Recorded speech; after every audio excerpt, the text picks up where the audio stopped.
Welcome back to Let's Get Personal. I'm your host, Chris DiBella. Today's guest is AI expert Max Lee. Max has been working with AI for longer than most of us have even known it existed. This is going to be a great conversation, so let's dive right in.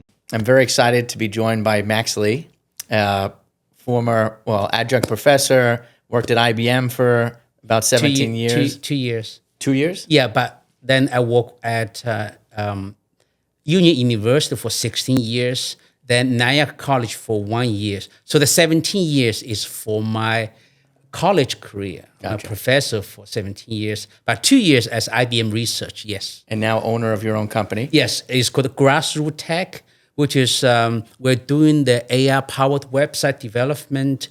We found that nowadays people using AI, but we want to see that how this AI to help people to develop website.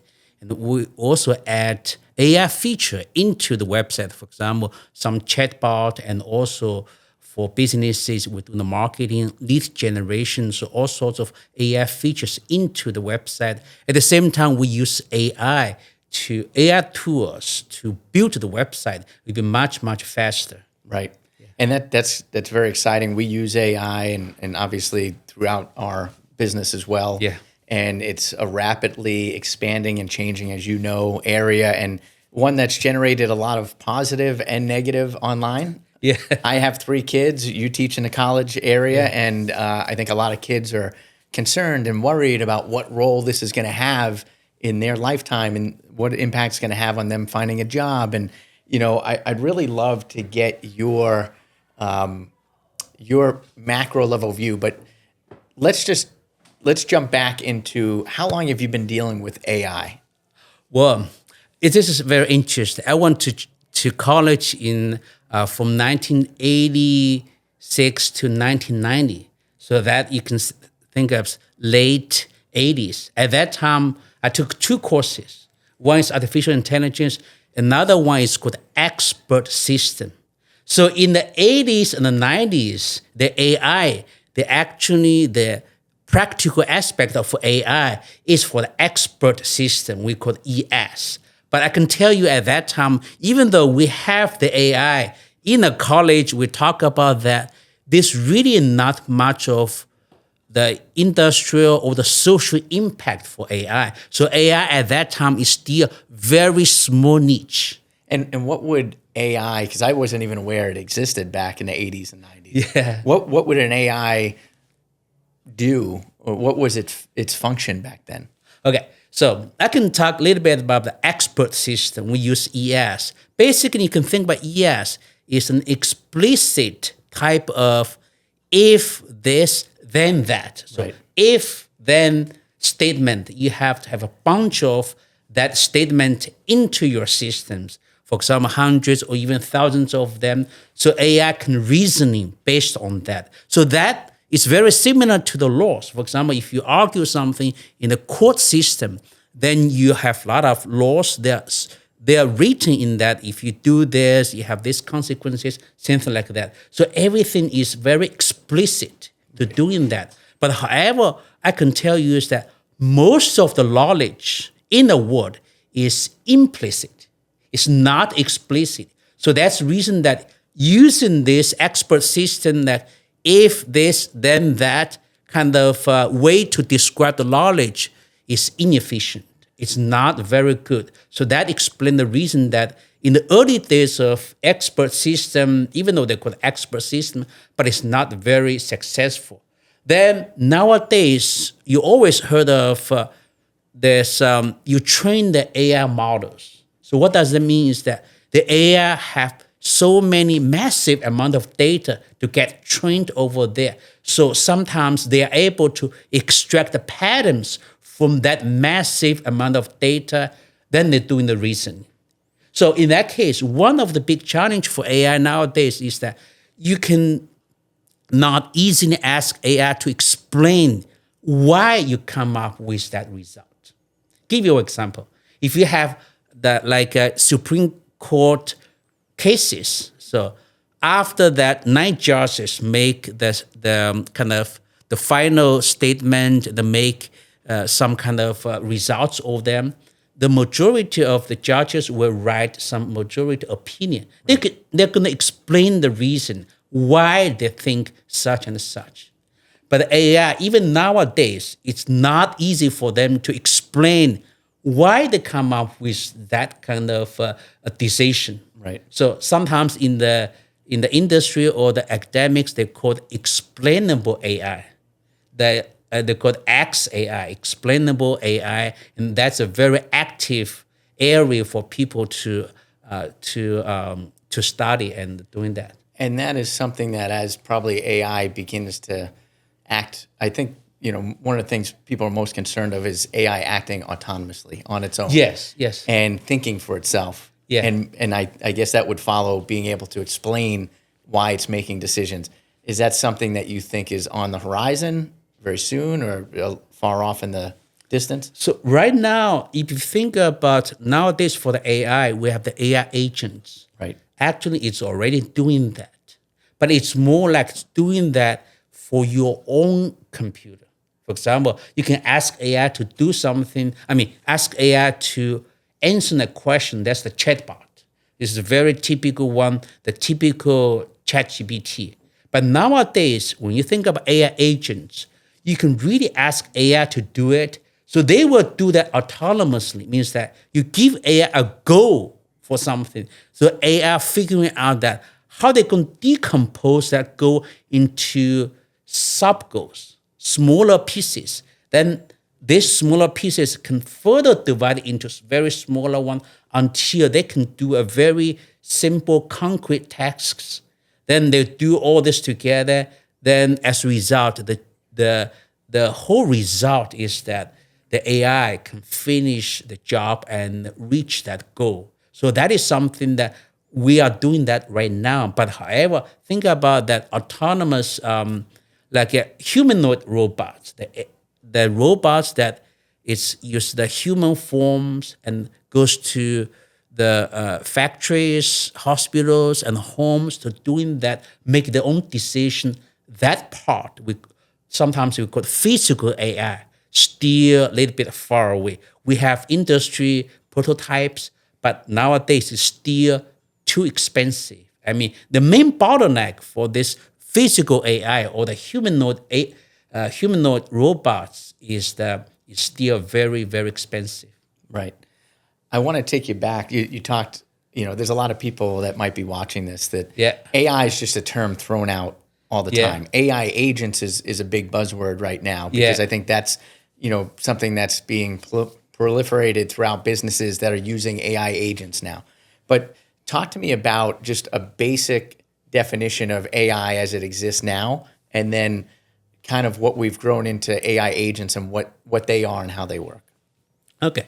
If you think about the typical AI, you can always think about that's the AI have a brain.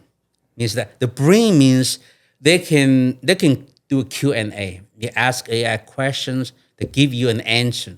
That's the typical AI, like chatbot. So on the November 30th, 2022, I always remember that date. The 2022 here. That when you have initial version of chatbot, that's the AI have a brain.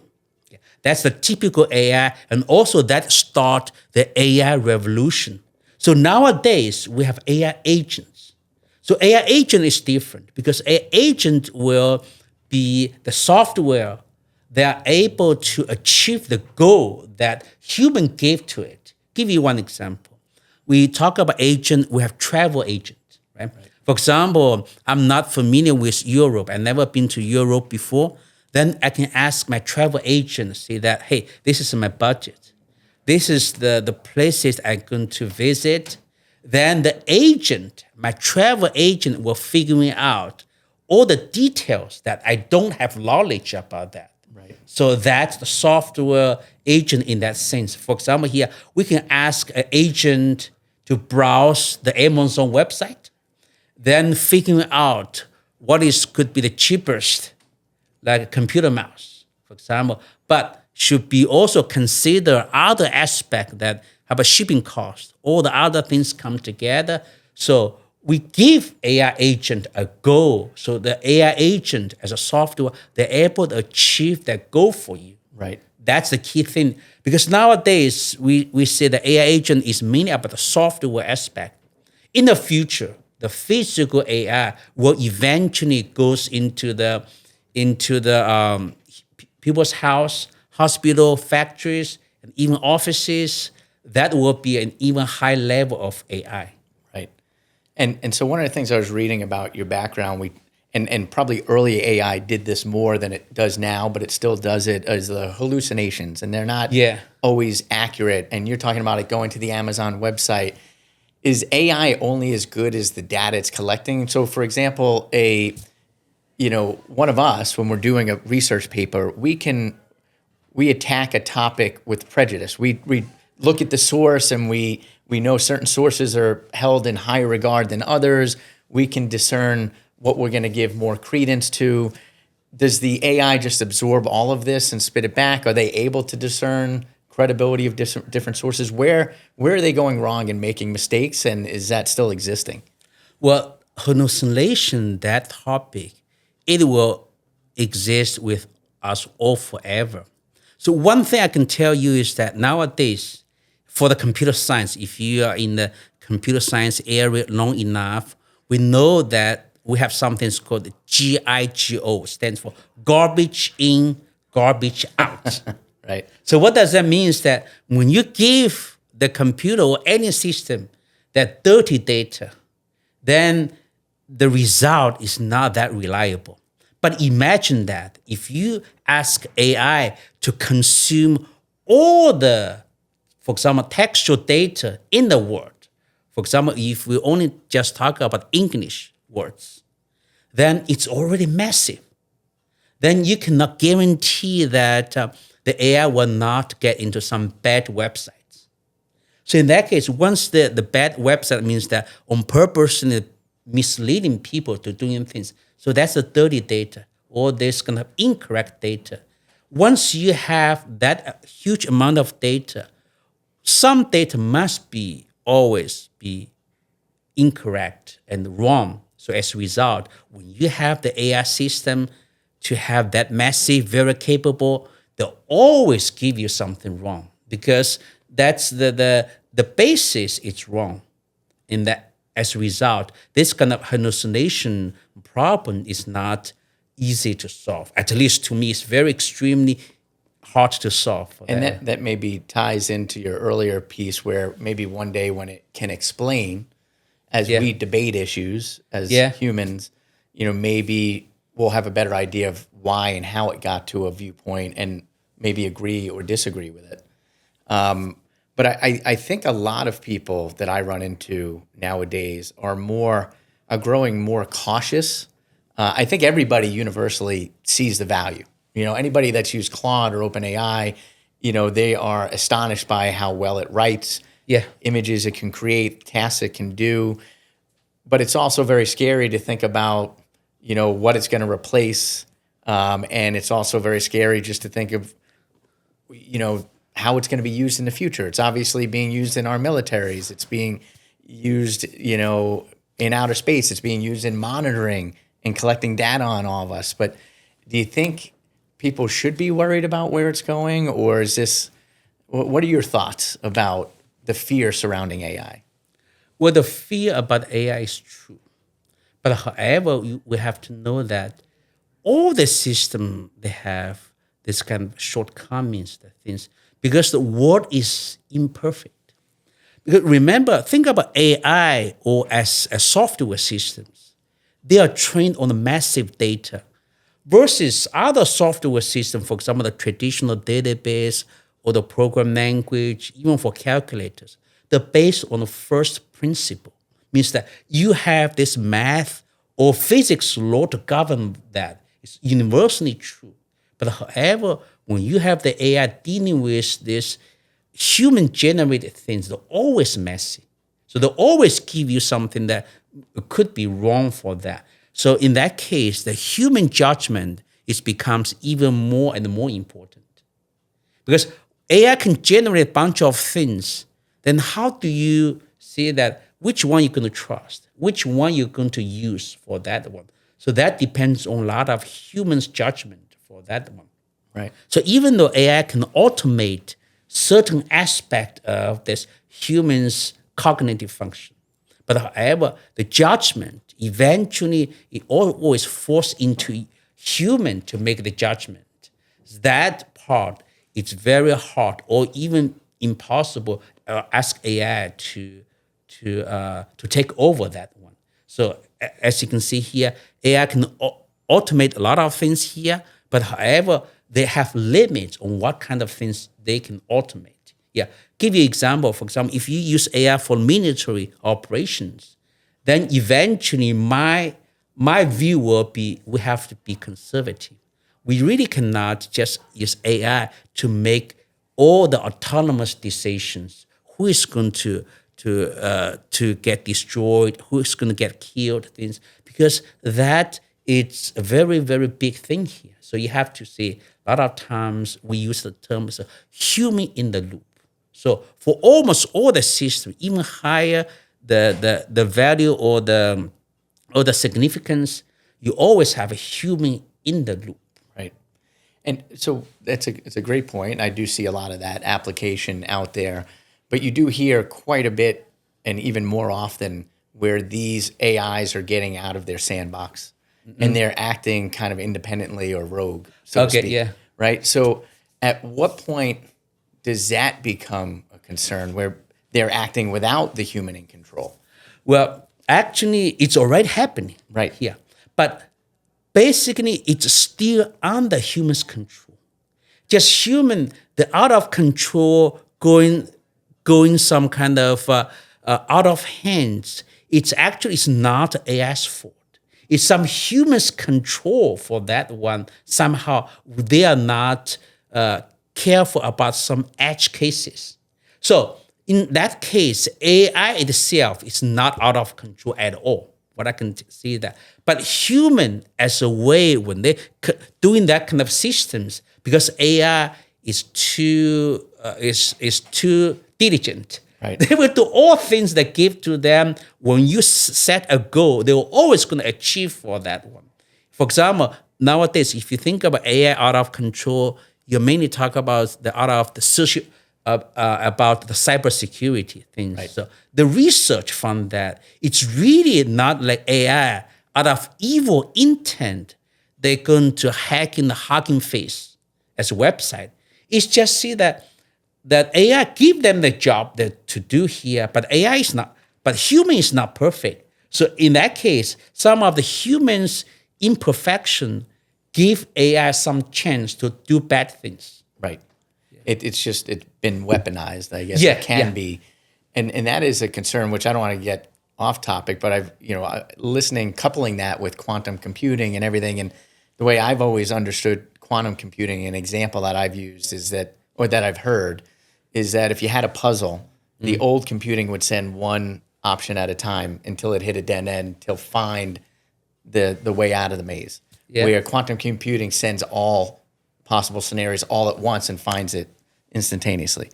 So and that becomes something that is very hard to regulate or control, against attacks on banking industries. And we already see, I feel like there's a hack on, somebody's town pension system or, a government or a city. We had the RMV was shut down in mass. And at what point, if there's bad actors that want to use it, is that a massive concern that with AI and quantum computing how do you protect against that? It is, but you always see that cybersecurity, for example, why it's big concern is that one single bad actors, they can make huge kind of damage to the system. So with the AI can amplify the work of these cyber criminals. Right. That's for sure. But at the same time, we'll always have to be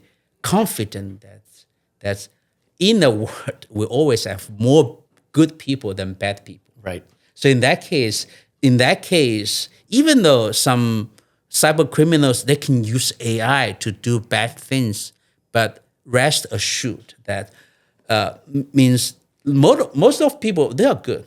So in that case, if you think about this kind of bad things happened, then the good things can also happen. Right. We can easily find what's wrong with that and then easily fix for that one. But however, it takes some time. So because nowadays all the AI develops so fast, then all the regulations is not able to come up with that. Right. This is so fast. I mean, it's amazing that. And another interesting point I can tell you is that I can always tell people that AI is discovered, not invented. What does it mean? Is that a lot of things are invented. For the airplane, thousands of years ago, hundreds of years ago, people always imagine that we want to fly like a bird. So they have a goal for that. They always have better machines. Eventually, like 100 years ago, we're able to fly finally here. But AI is different. All the founding fathers of AI, all the big figures of AI, just back 10 years ago, they will never imagine that AI can do this and do this. Because the very essential part of AI for the ChatGPT, it's very simple. They're going to predict the next token. Right. Next. So once all the tokens come together, then the generated paragraph, they say, oh, wow, that makes sense. Then they will say, oh, AI can generate this paragraph. Can they write better email? Gradually, can they write better code for that? So all come together, people discover that AI can do more and more. So they're all based on the data. So once you have data, because the real data is messy. Once you have the messy data, then you can generate the messy output. That's the reason I mentioned this GIGO, garbage in and garbage out. Right.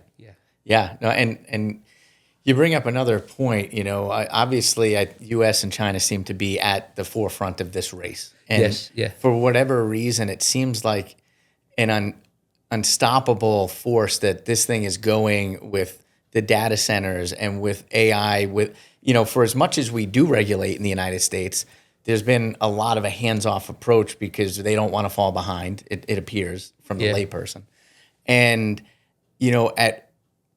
at what cost? Because the other thing that, again, I'm not deep into the world like you are, but we do see a lot of high-level people throughout various industries that are throwing up red flags and saying, "Hey, let's regulate, let's pump the brakes." And unless that's done on a global basis, I don't know that it will ever be done because we're always fearful of falling behind somebody else. Yeah.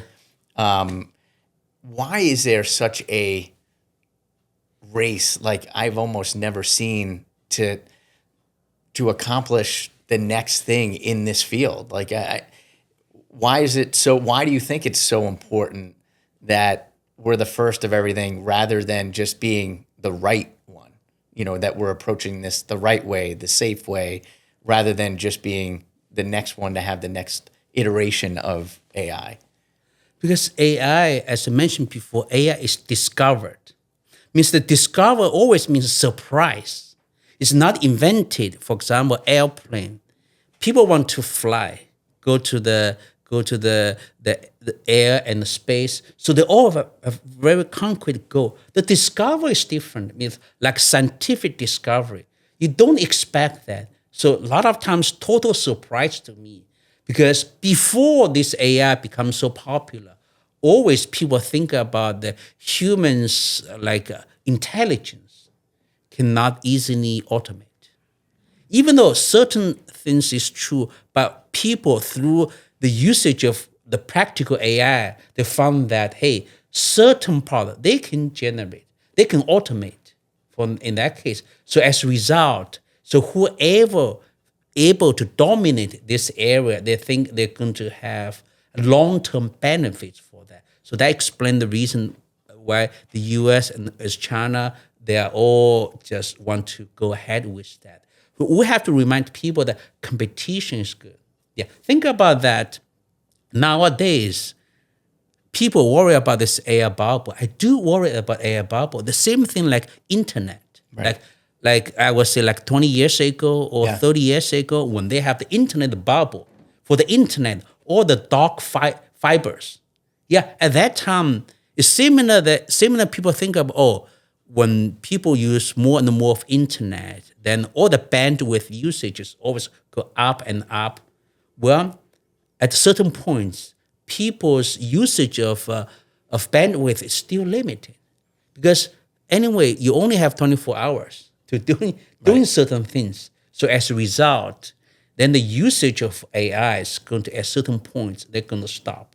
So nowadays, the AI usage, it seems that still growing a lot, but I'm convinced that somehow this kind of unsustainable growth is not going to happen. It's not going to go on forever. So that's the reason I'm really a little bit worried about this AI bubble. It's simply because of the ROI, just return on investment. Right. Because they spend trillions of dollars for that. But for me, nowadays, I only pay $20 per month, a little bit more than that. Right. And how they're going to get return on that, that's a big question for everyone to have. And I can see within my own industry, in the legal industry, there are a million different companies that reach out to us every day that are selling different things it can do within the legal industry better. Yeah. And whether it's drafting documents, doing research, doing your operational tasks, but there almost seems like too many. There's a race within industries. Yeah. And I think at some point there has to be some consolidation or some winner. And because it's, to your point, the ROI, they're all the Ubers that are trying to take it, however many year loss on the hope that it's going to win at some point.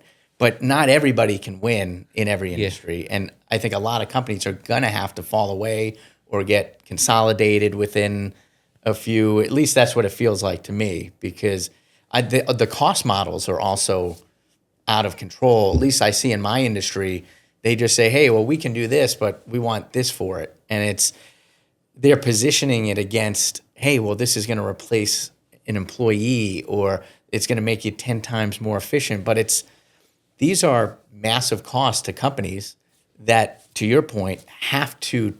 I think we're in the early stages of big business learning. Is it really returning the ROI that it's promised? Yeah. And if not, well, maybe we need to scale it back. Definitely has value, but to what degree it's integrated? I think every company now is in this honeymoon phase with just being blown away about what it can do. But is ROI really being measured? Yeah, excellent point. I can give you one example. I got a friend. He works for Salesforce, which is a big giant software giant here. And he tells me a little bit about this evolution of the AI usage. Of course, as Salesforce, big giant software company, initially they used the cursor, encourage everybody to use. Then they moved to the cloud code. But nowadays they switch to the open code. And they have to also be cautious about this spendings on the AI models for that. My friend gave me an example that he give AI a job, it takes 16 hours to finish that. It close to $1,000 on that particular task. Wow. Imagine that if you're doing that kind of $1,000 a piece here and there, then very quickly, it's going to be a huge bill. So as a result, the company nowadays, they are very cautious. They're going to be that, hey, we have to watch out what we're spending for that one. Okay. So the AI will not completely replace people because you still need to have human judgment to doing that. So AI can generate a bunch of things, but I'm a firm believer that AI have no mind. Yeah. So it will not become like a conscious being. It's not like, oh gosh, we can have AI. Eventually, AI will be as smart as AI. Then we have to recognize AI have human rights. To me, I totally reject that kind of ideas. AI is always a tool for us. So how we can better use for that? So for all type of tools, then human will always take the first initiative to doing things for that one. But however, they can do more and more things. If you think about like hundreds of years ago, the agriculture happens. So in the hundreds of years, like 200 years ago, I would say 90% of people are farmers. Right. But nowadays it's reverse. Right. Maybe less than 10% of people in the US are farmers. We still have a bunch of things to do. Then we do not have mass unemployment rate. Right. Because AI would generate a lot of new jobs that we don't know that it exists right nowadays. Yeah, no, it's a very interesting, and I keep coming back to that. You watch some of these old TV shows and from the transition to when we used to use horses to cars, and they all used to have the post out front of the stores to tie up the post, and then they were being taken over because they were used as parking spots, and it created a new industry of taking care of these cars and selling these cars and maintaining these cars, and so I get that that's likely. There's probably some overblown, fear that goes with it. But I will say, when I've had conversations with it, I think a lot of people use AI almost like a therapist now. And it does have a very real feel to it, more than, so AI as I knew it, were these large language models that were predictive of what the next word should be. Yeah. Right? You don't think of that as having a mind. It recognizes a pattern. It finds out a solution. Whereas I feel now you could have a conversation about anything, about your life, about something that's depressing you, a relationship. And it seems to have a very conscious flow to it. Is that still the same AI that's just predictive of the next word? Yeah. Fundamentally, that it's true. Because in the technically, we're not use the next word. We use next token. That's the reason you say this token economy or things, TOKEN. Yep. Basically, precisely speaking, a token is like a 3/4 of a word. Yeah, it's a little bit smaller than the words, but in terms of our discussion, you can think about just the words. So you predict it in the next words. Yeah, in the fundamental level, it's still true. So that's the thing so amazing that when they observed so many of past data, they are able to generate some things seems so logical and something that is so almost like some expert exactly wrote for that. But always have to remember that AI do not have its own mind. It's not have independent personality. It's not a human. So it's something that we made from human, made by human. So it's like trying to predict based on the past data. Yeah, think about that. I can tell you there's one thing AI is not very successful. That will be the stock price prediction. Yeah, think about that. If we have all the AIs and everybody can use AI, you just dump all the stock price in the past, then you will say, oh, I can predict the stock price in the future very easily. No, that is still something nobody can claim that, oh, with the AI, my performance, for this trading is much, much better than other things. You will almost never heard of that. That claim. Yeah. Is it because it's very susceptible? Because somebody could have a press conference and it changes. Yeah. And so it's hard. How do you anticipate that? Yeah. Right. No, that's interesting. Going back to this race in China and the U.S. and talking about tokens, is the biggest obstacle the power, the electricity behind it? Is that really what's slowing any potential growth? Nowadays, it is true in U.S. Definitely, U.S. have the definite power shortage. Electricity powers. In China, they have more power than U.S. Actually, I show you a figure here. It basically shows that China have the generation of the electricity of U.S. and EU combined here. So U.S. have more like GPUs, but less electricity. But in China, it's opposite. China, you can think they have plenty of electricity nowadays, but however, because of U.S. sanction, they cannot get all the powerful GPUs. So as a result, the Chinese model, even though they are very capable they are limited by the physical assets here. But in the US, the constraint is more like electricity. And the people also kind of have public opinion more like against AI data centers. That's easy to understand because if somebody built a big AI data centers in my neighborhood, my electricity bill goes up. Right. Then I don't want that. So that is a very natural reaction from human for that. That does not necessarily mean that like Americans are against AI. It's simply that they don't want to against their own self-interest. Means that they want to have very stable electricity bills versus it goes up, and of course it hurt myself. So we see this rapid growth. I can't speak for China, obviously, but within the U.S. of these data centers, and they're getting a bad reputation. Why is there such a need? And will we hit a point where we have enough? Or is it just that we keep consuming and making more and more data, more and more video, more and more pictures, more and more posts, more and more content, that we're always going to need more data centers to consume all of this information?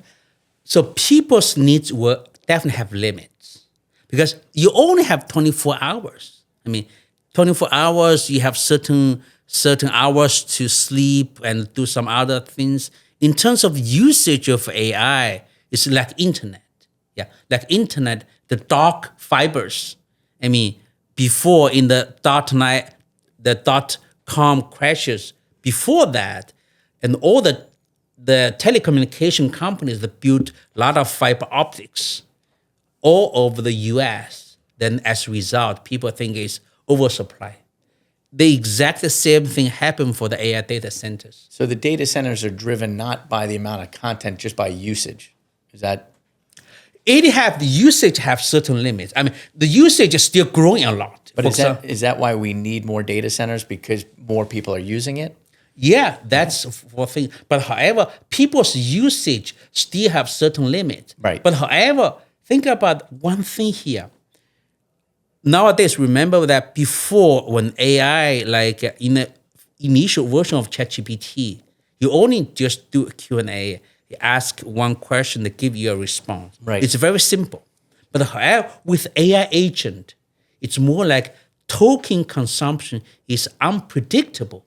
Means that when you give the AI a job, that's the reason I mentioned there's one job by my friend, it costs 16 hours to do that. Right. So in that case, they are very, very complex. So as a result, these AI agents, the consumption of token explode exponentially. So that explains the reason why they have huge demand for the AI token generation. But again, that also going to hit certain limits for that. Because nowadays, think about all the dark fibers. I'm pretty sure some of the fibers laid like 20 or 30 years ago, still not used. So in that case, the data center will have the same kind of oversupply. Wow. But I don't know how many years, in 5 years or 10 years, you cannot grow that forever. So it's very much based on how much we're using it. Yeah. And how we use it. Yeah. And is there something to where these data centers are? So do you have to be in proximity to it? Or can they all be in the Midwest or the West Coast, or do they all have to be equidistant to major metros throughout the country? Okay, very good question. Can be anywhere. Can be anywhere. Means that you can have data centers. When you access the data center, it's just remote. You can think about it as remote internet access for that. So that's the reason it brought another interesting question here is that I believe probably a few weeks ago, because they have the Chinese models called Kimi K3 came out, and the industry and the US got shocked because they said, oh, why the Chinese model is become so powerful for that one. But that one, eventually people figuring that out, even though they have the better model for that, but you cannot use that immediately because because it's so popular, high demand. They want to use the model immediately, but that Chinese company like Kimi K3, they are based in a data center in China. Everybody can access that, but because China do not have enough GPU to power that one, so as a result, they have a bottleneck on the GPU aspect. But direct to answer your questions, the AI data center can be anywhere. Yeah, that's for sure. And you can only access through the remote access. Similar that if you want to have server, if you have a giant company and you have a big server, usually the server will be into the place that the electricity is cheap, and also you have other infrastructure to make sure that the cooling system is good for that. But however, the AI, it's really a monster of consumption of AI, the electricities, and also you have to have the very powerful GPUs. People did some research that when you're doing this using the AIs, more than 50% of the cost for the AI is on the electricity aspect. And is that something that's changing, or we can be relying on? So I know, and this may be out of date now, but I remember reading something about Microsoft changing the way they were creating AI or cooling it, maybe not using as much water. And is there between cooling and generating power, are we going to change, or is this always just going to be kind of data center focused, or do you think that will evolve as well? We're always going to have the data center evolved, but the efficiency of data center can improve. For example, nowadays people use the NVIDIA's GPU, but eventually they may have a better architecture for the GPUs. Right. They're going to use less and less of the resources. Think about our current generation of phones, the cell phones. Right. Yeah. Before that, before we have these small cell phones, Motorola have the bricks, this monster of a cell phone you have to do in that. But people keep on innovating on that ones. So in the future, the data center becomes more and more efficient. But the funny thing here is that when something is useful, becomes more and more efficient and more cheaper, people consume more. Right. For that, because you know that this is so cheap, so as a result, the whole industry still grows. So so that's the reason it's not because of becomes cheaper and cheaper, so the whole industry collapses. It's not the case. For example, one good example will be, think about the video consumption, because nowadays it's more and more easier for people to make videos, and more people can upload videos to YouTube. So at the same time, more and more people consume more videos, but they still have certain limits. As I mentioned before, always have the time limit. Everybody only have 24 hours for that. Yeah. So you bring up, we talked a lot about data centers, and I think all of us have seen them from the outside, and I don't know the answer to this, but if I were to step foot inside of a data center, in my mind, I just feel like I see rows of servers. Yeah. What does the inside of a data center look like? Yeah, it's just servers. It is just servers. If you think about the AI data center or AI center, it's just a bunch of GPUs. Think about that. But however, you have to think about how you're going to cool it down, because they're so dense. The electronic components come together, so they have to find a way to cool that things. Yeah, so the data center is, think about the physical layout or the stuff here. It's nothing but just a bunch of all the computer stuff that come together. They may have like tens of thousands of GPUs, or even hundreds of thousands of GPUs come together. And so this could be another silly question, but we have a lot of different, we have Anthropic, we have, OpenAI. Yeah. Do they have their own standalone data centers, or are these data centers used by a variety of different companies, or? The least. So that's the reason that it's the Anthropic and OpenAI are very smart. Why they're doing that is that they know it's very expensive. So in that case, the lease with other companies like Oracle. I mean, Oracle is a big company nowadays, and some the financial people think Oracle is in hot water. They are in a big trouble. What happens is that like OpenAI, Anthropic, because they're startups, they don't have that much capital to doing that. They partner with companies like Oracle. So Oracle gonna build data centers, then Anthropic, OpenAI, or other AI startups, they're going to lease the data center from Oracle and other people to doing that. So in that case, and also you may heard of terms called circular finance. Means that OpenAI going to use the Oracle use the NVIDIA also invest in the OpenAI and Anthropic. So as a result, sometimes you can think about this circular investing. Means that it seems that just on the balance sheet, everything goes up for that. But however, the end consumer don't really spend that much money for that. So as a result, people looks like that it's hard for them to really just get the return on the investment. That is the really AI bubble. Means I would say almost nobody will doubt about the usefulness of AI. But some people like me have some doubts about, is this AI company going to have a good return on that huge investment? That's a very legitimate question to ask. Same thing here. Think about internet. I mean, think about nowadays we're in the AI age. What's before AI age is internet. So the internet, we still think it's a great technology here. But however, .com crash, a lot of companies, they're going to die out. Right. It's just the law of economics. Right.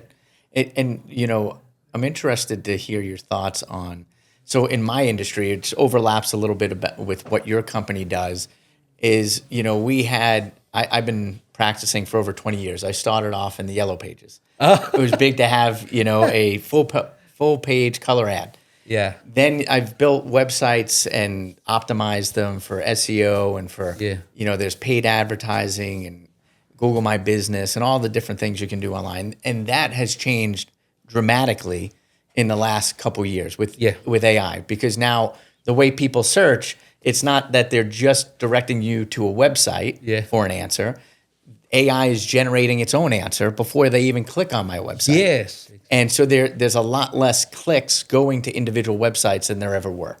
Yeah. Because of these, people are either getting information directly from one of these AIs or Claude or ChatGPT, or even the Google AI that pops up at the top, the AI summary. So how do you see the future of, websites have been something that we've grown up with, that have been a staple, but for the everyday businesses, how is it still relevant? And if it is, how is it changing? Because clearly they're being used differently than they were. Yeah. Your own website is still important, if it's not more important. The reason is that because I'm doing the AI-powered website building, I call it AI-powered website creation and promotion here. The reason is that your own website versus social media or other kind of channels, your website is the only thing you have 100% control on that one. And all this AI chatbot or the AI agent, when they look at your website, they're also based on your own content of your website. So you can think about this change for SEO. SEO stands for the search engine optimization, means that you're optimized for the search engine. But nowadays, people use less and less of search engine. They use more and more of AI to do the search. So let's call it AI search. But the AI search will still based on your company's information for that. So instead of SEO, sometimes they call GEO, like generative engine optimization. So it means that it's adapt. You have to adapt this kind of reality for that. So to direct answer your questions, yes, your own website is still your base for all kind of promotion or the marketing, because eventually people are going to go back into your own website or your own mobile apps, things for that ones. But however, for the optimization and also for the social media presence, so it will have to adapt to this AI age. So there, I would imagine. So there's still very much these large language models and Claude and ChatGPT still very much look at Google reviews and they'll look at content on your website. But are there things that are becoming more relevant to showing up in an AI search that people need to be aware of and changing the way they do business or the way they create content, things that AI consumes a little bit differently than Google might have? Oh yeah, this is definitely this big change for that. For example, for Google, you can think about, we usually call it 10 blue links. I mean, in the good old days, Google usually give you like 10 blue links for you. On page one. Yeah, on page one, right. on the front page for that one. But nowadays, the AI can synthesize that and give you almost immediate answer for that. So right now, you're going to compete with this kind of ranking from the AI's mind. So in that case, they have some kind of, so they always have competitions for that one, whether it's for the Google's ranking or for the AI engine's ranking for that one. But however, in that sense, you also have to have your own website, have all the relevant information people want to consume. Right. When you're building websites, how has it changed from pre-AI in the last 5 years to now? This is such good question here. I will say that the most impact for AI is on people like me. I mean, because I'm in this software industry since 1986. I went to college. Something very interesting, because I was born and raised in China. So before 1986, in my high schools, I never seen a computer. I never used a computer because there's no computer in China in 1980s. But I want to major in computer science because that's the future. Nowadays, still the things. But since AI appeared, especially the coding agent appeared, my life changes. So before, I will use, we call VS Code, Visual Studio Code, to do the manual coding. But nowadays, that manual coding is almost all gone. I just use the prompting to generate my code. So it completely changes my way. So the number one changes is the software engineers. Right. You can ask any software engineer, they will say that, gosh, this is the most amazing changes for that. I can ask AI to doing things, like I mentioned before, then one prompt goes into that, it costs 16 hours to do it.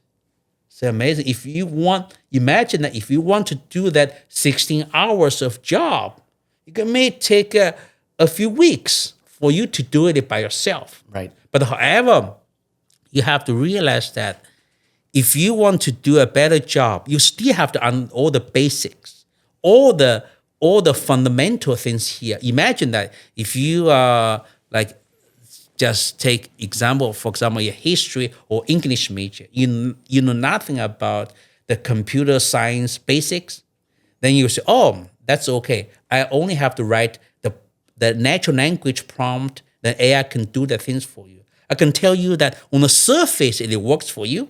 But however, what happened if your AI give you some kind of wrong answer? Then you have no way to tell. You don't have the human judgment to say this is good or bad. But if you already have years of experience, then once AI give you something, you can immediately spot, oh, maybe AI, they just trying to please me and they really don't know what they're talking about. So you have to have this human judgment to doing that. So has the biggest difference lately for you been that it allows you to do a lot more quickly? more Definitely, efficiently? Yeah. definitely, yeah. But here's the thing I observed, because I have my own small business called Grassroots Tech things. Even though the AI can generate the code much faster, so that means you have more competitions. So from the business aspect, I mean, if you think about generating software is easy, the marketing and the sales becomes much harder and harder than ever because of competition. Right. Yeah, imagine that, say, oh, nowadays, before only professional software developers can generate software, but nowadays, all of a sudden, all this kind of people from other field they jump into this field that becomes very crowded. And some of them are good, some of them is not so good, but however, the result is more competition. One of the interesting things I thought I read somewhere in your bio or the notes that I had was that a lot of AI engineers or the people involved in AI have a Chinese background. Yeah, yeah. And and is that something that's always been present throughout computer science? Or is that just unique to AI or Well, it's very interesting observation here. I mean, if you ask me like 5 or 10 years ago, they actually also have a lot of Indian Americans over here. Yeah, if you look at the CEOs of Microsoft, Google, and IBM, they are all was born and raised in India. But nowadays, it seems the reversed. I mean, the change from Indian Americans into Chinese Americans. They do have a large presence of the Chinese international students in just in the U.S. colleges and universities. So as a result, somehow this industry grow up, then a lot of people jump into that. Well, for me, I'm already in part of this computer science slash. Even though my original research on my PhD is not about AI, but however, it's still related. So it's very quick for me to jump into this field. But I can see here we do have a lot of immigrants for that one. If you think about Silicon Valley and other big cities, we do know that there's a lot of international students come here, come to U.S. Then after they graduate from colleges, get their masters and PhDs, stay here. Right. So that grows the U.S. economy. So I did want one of the things that you do is you describe AI very uniquely with the brain and the hands and the Yeah. feet. And I'd love for you to just kind of give us how you see AI and the labels that you put on it and those different phases. Yeah. And where you think we are and where we're going. Okay, this is very, very interesting because think about past, present, and future. Past, think about brain. I mean, AI have a brain. That's the ChatGPT, the original form of ChatGPT. The current one is AI have hands. Means that the AI can operate your computer. AI can open a browser, go to the Amazon.com to do things for you. So that's the one we call AI agents. In the future, we call AI have feet, means that they can walk around like a human. That stage, it's a long term. I don't know whether it's 10 or 20 years. That phase is unique because it's not easy to automate. Think about software agent, and one big giant company can produce one software agent, then all the people can use. The distribution cost is similar to the traditional software. It's almost zero. But imagine that physical AI, I mean, the robots, all the current components are very, very expensive to produce. Right. Yeah. But I really enjoy that kind of analogy with humans' body parts. No, I do as well. It's very, it's easier to consume and understand. Yes, easier for people to relate. Right. People to relate. If you were to, it's a good place to end where there's so much angst and optimism, but fear surrounding AI. Do you think, the average person, the kid graduating from school, somebody like me that's in business, should we be more bearish or bullish? Should we be more optimistic or concerned about what the future holds for us due to AI? Optimistic. That is not simply because I'm an optimistic people here. The main thing is that people in general are good. You always, I think about, in the world, have more good people than bad people. Right. It definitely like over 50% or more than that. So even though we have bad actors, but we can always able to basically easily identify the bad actors or some bad behaviors from some good people here. So we do have concerns about that. For example, here, because AI is so powerful, it's good to do things. Then if it's not under humans' good control, then they can be out of control and do bad things very quickly. But however, AI has no mind. They are not able to do things out of their own mind. Then all the responsibility still falls back into the humans. Right. So an analogy might be it's a gun, right? Yeah. That it still has to be, the trigger has to be pulled by the person. I definitely agree with that. If you were to, so some of the things I'm more excited about are kind of the implications that it has for medicine and different breakthroughs and maybe cures and, and then also different scientific exploration and discoveries. What are the things that you see the most growth, or the industries that you think might have the biggest impact with AI? Well, very interesting things. I would think the medicine. Yeah. Because this is something that people spend so much time and efforts and money on that one, but AI can automate a lot of things. Think about drug discoveries. I mean, AI can play a very important role on that one. Yeah, I think that I'm with you. I like to think that, there's a lot of good that can come from AI. I also agree with you that there's more good people than bad, and I'm going to remain optimistic because I don't think I have a choice otherwise. Yes, yeah. And you always have to really think about this. I mean, all the technology can be used for bad things. Think about nuclear weapons. I mean, many years ago, they have nuclear weapons, but you have to think about nowadays in the world, still there's no formal nuclear war between two big countries. Right. Because people still at the very end, they are rational. They have to think about what's the consequences for that one. Right. And people, when doing the AI, fundamentally, they want AI to be under humans' control. Right. Make sure that AI will not enslave humanity. That's never going to happen to me. Well, that's good to hear. Yeah. So where can somebody find you, and what's the type of customer that would be best for you in the event that somebody listening says, I'd love to work with him? Okay. Yeah. My name is Max Lee. You can reach me at Max, MAX, at grassrootech.com. It spells GRASSROOTECH. There's only one T, the grassroot and the tech. When they combine together, you can miss one T. So grassrootech.com, Max. Okay. And what are if you want to just give a quick synopsis of the types of things that you could help people with? Yeah, I can help with the website building, and also we're doing the AI consulting.